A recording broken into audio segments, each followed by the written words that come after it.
Australian football moves at great speed. A bump, a mark, Magnificent mark! a tackle, and the direction of a game will change in a flash. And that's just on the ground. Off the ground, things move with a speed that can be brutal. One moment you're toast of the town with 300 games under your belt. Everybody loves you. Then the team's announced, you're not in it. So what do? Golf? Oh, good one. Good one. Oh, that was a good one. Kris Miller's backyard. The royal and ancient, it's not. But it does tend to hint at one man's love for the game. Oh, it's just one of my main passions, I suppose. Yeah, I love it.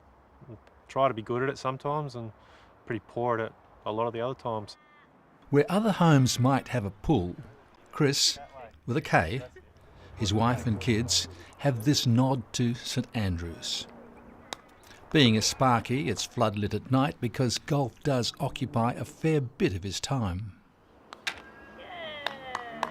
If I won lotto, I'd love to have a crack for a couple of years and just see what sort of handicap I could get. I wouldn't be good enough to do anything with it, I wouldn't have thought. But yeah, I would love to have a couple of years where I was just purely focused on golf and just to see how good I could actually get, just for my own satisfaction and no one else's, yeah. But we're going off subject, off game if you like. Back to football, which Kris Miller first played as a kid in Bunbury. When he was 12, the Eagles hit the first of their highs. Matera, Mainwaring and Dean Kemp were his heroes and still are. Barnes wins it, but straight to the run of Matera from 55. He sets sail for home with a mighty kick. What a goal! East Fremantle was the start of his league career, and ultimately not a wholly satisfactory experience. Yeah, obviously certain times that I just disagreed with, how the club was going. And Well, I guess I'm asking is because you left them eventually after 153 games. Why did you leave?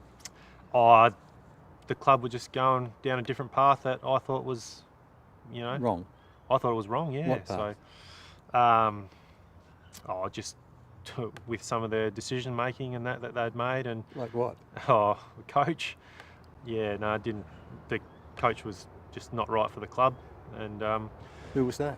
Dave Dunbar, and I was just not enjoying my footy, pretty much like everyone else there, and a lot of my mates had already left previously, and I suppose I stuck it out for 2 years, and And you were unhappy then in those 2 years, were you?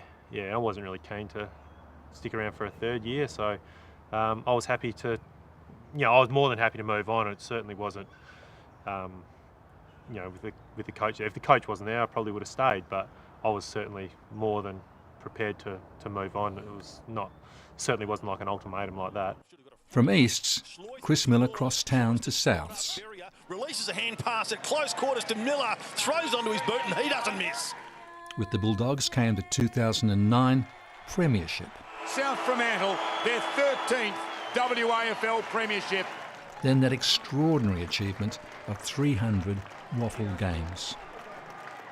I suppose it more hit me when I had a photo with the other 5 players that had got to 300 previously, and it was pretty awe-inspiring actually to meet those guys, and just their achievements are beyond me, but the fact that I'm now a 300 game player with those players is something's pretty good, I think. Days after came the decision Miller would not be playing firsts that week. After 14 years, he was back in the reserves. How did you find out? I got a phone call on the Wednesday morning just to say that we were going in the running side this week and trying something different. I suppose we were 0-3 and I don't know, wanted to try something different. So when you're told that though, Kris, are you told that's what's going to happen this week, or are you reading into that that's the end for you? No, I'm not sure. I'm not sure if it's the end for me or not, I suppose. I haven't really had that conversation. So, Well, what are they looking for? Somebody who can run? Yeah, I'm not sure. I'm not sure, to be honest. I'm not sure. Yeah, maybe the bigger, because it was a bigger ground and ability to carry the line. Yeah, I'm not really sure. Well, you must know what your ability is. Yeah, I think I can still run. Yeah. You think it could? Yeah. So you think you could well have been in that team? Oh, yeah. I'd like to think that I've just been a solid contributor, week in, week out. I'd like to think that not much difference between my best and worst games. That's probably how I would like to think of myself as a player, sort of giving equal effort every week.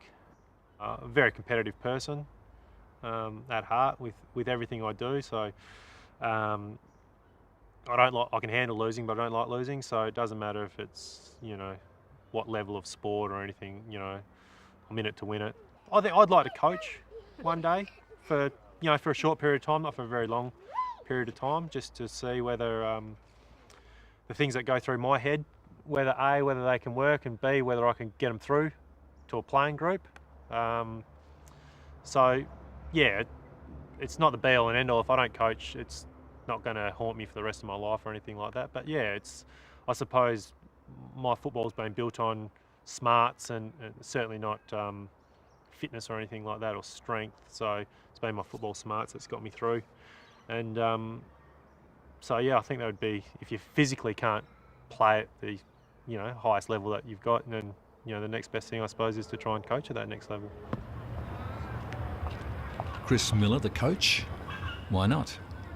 But surely that's down the track. The man still wants to play and play league. So here's his final statement. Gilt-edged, for emphasis. I hope I haven't seen the last of me. So I still think I've got plenty of good football left in me. I did a full pre-season and physically in pretty good condition. I don't have too many injury concerns. I never have. So yeah, I suppose you just keep putting your hand up and see what happens. And if the wheel turns for the club, the wheel probably turns for me a bit as well. Good luck. Thank you.